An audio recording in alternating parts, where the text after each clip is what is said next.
Sary fampitandremana ny Daniela toko faharoa sy ny tantara ao anatiny. Izany no anasako anao amin'ity maraina vaovao ity.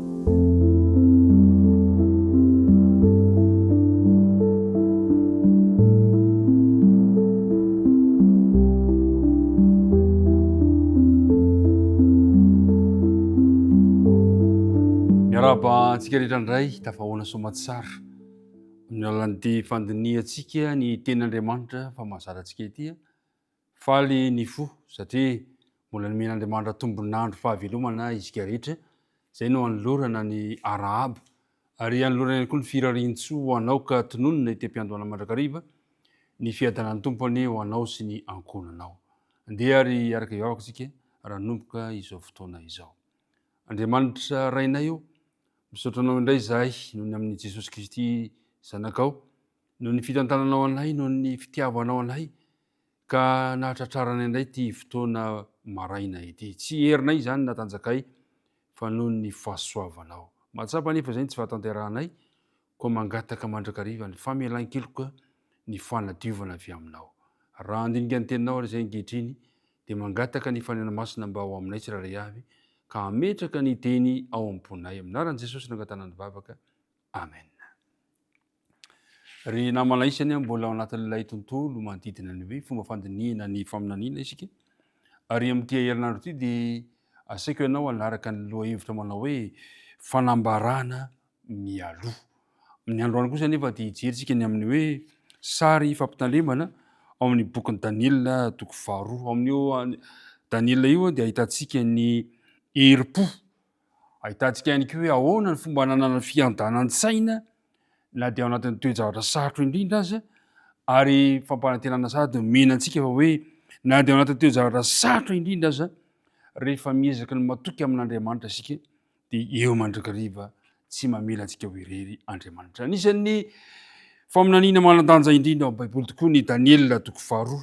Daniela toko faharoa moa dia nosoratana efa ho 500 taona mialohan'i Kristy ary nanorotsiroritana ny tantarana izao tontolo izao. Nanomboka tamin'ny androny tany Babilôna, dia avy eo tamin'ny andron'ny Mesia, ny Persia, ny Grisia, ny Romanina, dia nahitantsika fizarazarana be dia be tamin'izany fanjakana Romanina zany, izany hoe ireo firenena Eoropeana ankehitriny, ary dia hitantsika mitohy amin'izao vaninandro iainantsika izao. Daniela toko faharoa dia ahitantsika ny nofin'i Nebokadnezara sy ny ilazany Daniela, ny hevitro izany nofo izany hitantsika tsara fa nanofy ny mpanjaka, ary rehefa nanofy izy dia tsy fantany hoe inona ilay nofo nataony tamin'ny alina fa adino, kanefa izy dia raiky tahotra tanatin'izay fotoana izay ary tena natahotra mihitsy ary tsy androny izay arainan'ny andro satria tena tsy mbola nana tebotebo tahaka izao voalaza eo amin'ny Daniela toko faharoa 1:20 manao hoe ary tamin'ny taona faharoa nanjakan'i Nebokadnezara dia nanofy Nebokadnezara ka nitebotebo ny fanahiny ary tsy nahita torimaso izy. Hitantsika tsara zany fa tena nofy anankiray izay nampiheritreritra azy. Eo amin'ny 7 aroy ny mpanjaka taminy, nanofy aho ka niteboteby tahalala ny nofy ny fanahiko. Nanam-paniriana izy hoe inona re ny hevitro izany nofy izany, inona re ny hevitro izany satria tena tianiry dia alalan'izany nofy izany. Ny tenako amin'ny Daniela toko faharoa ka ny 9:70 dia zao no voalaza ilay teny. Ary toy ny nahitanao ny vy miaro tanimanga mbola fotaka, dia toy izany ny aharony amin'ny taranak'olombelona, nefa tsy hitambatra izy, dia toy ny tsy fetezan'ny vy miaro tamin'ny tanimanga. Nanazava ny nofy Daniela. Nampitainy Daniela toy inona moa zany nofinao zany mpanjaka, ary dia zao no voalazan'ny Daniela amin'ny 9:30. Ianao mpanjaka nahita fa indro nisy sary olona lehibe anankiray. Izany sary zany dia lehibe sady mamirapiratra ny joro tena andrehanao, ary ny tarehiny dia natahotra. Zay natonga ny mpanjaka ny valoarika natahotra ny teboteby. Lohan'izany sary zany dia volamena tsara ny tratra dia sy ny sandra dia volafotsy, ny kibony sy ny feny dia varahana, ny ranjony dia vy ary ny tongony dia vy miaro tanimanga.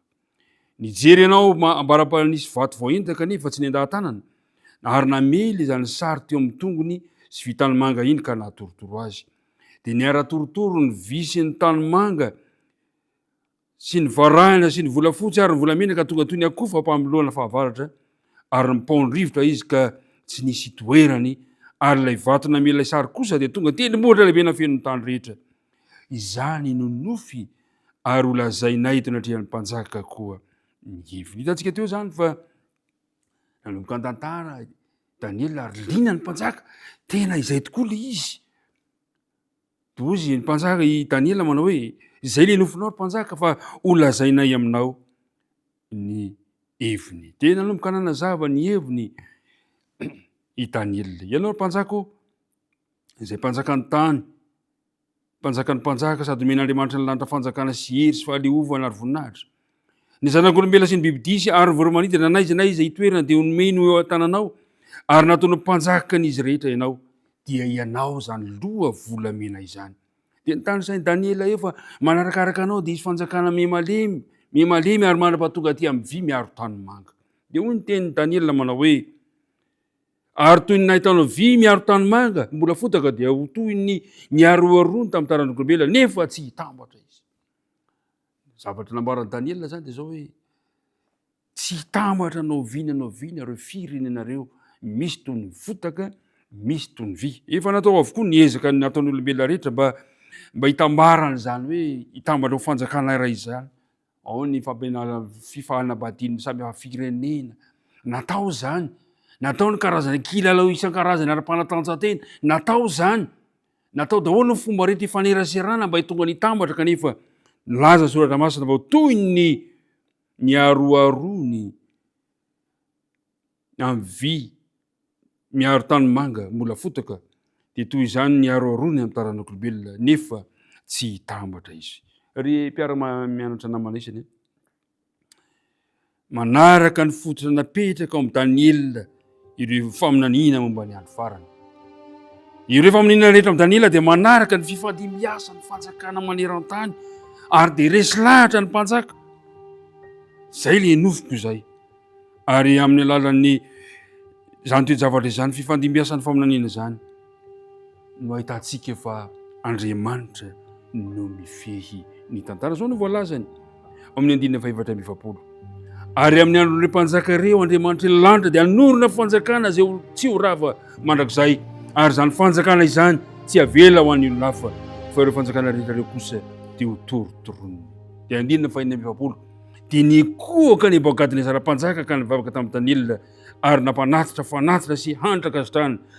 Ny mpanjaka namana tamin'ny Daniel manao hoe marina tokoa fa Andriamanitra reo dia Andriamanitra ny Andriamanitra sy tompon'ny mpanjaka ary mampiseho ny zava-miafina ka dia nahay nampiseho zany zava-miafina zany ianao. Ry mpiara-mianatra namana isany Andriamanitra no mifehy ny tantara. Ilay Andriamanitra nanome fahitana nampahafantatra ny Daniel ny nofin'ny Nebukadnezara. Ilay Andriamanitra ivavahantsika Andriamanitra ny lanitra. Sambatra isika manana azy ary fikiro andeha izany sary fampitandremana izany. Eo amin'ny Daniel toko 2 izany sy ny tantarany zany mba hahatonga antsika azo toky fa Andriamanitra no mifehy ny fiainantsika tsirairay avy. Ka dia ombanao any Andriamanitra amin'ity tontolo andro ity hivavaka isika tokoa. Andriamanitra rainay eo izany tantarany eo amin'ny Daniel toko 2 izany zay mampiseho sary anankiray fampitandremana tamin'ny alalan'ny nofin'ny mpanjaka Nebukadnezara no anananay tokokoa ankehitriny anananay antoka mandrakariva fa ianao no mifehy ny tantara ny tany ary ianao ihany koa no mifehy ny fiainana tsirairay avy. Koa ampio zahay anaiky an'izany, ampio zahay atoky an'izany ka ny fiainana rehetra tapetraka eo ambany fijerinao satria ianao no mitantana anay. Dia mitahy anay amin'ity tontolo andro ity amin'ny anaran'i Jesosy no angatana ny vavaka. Amen.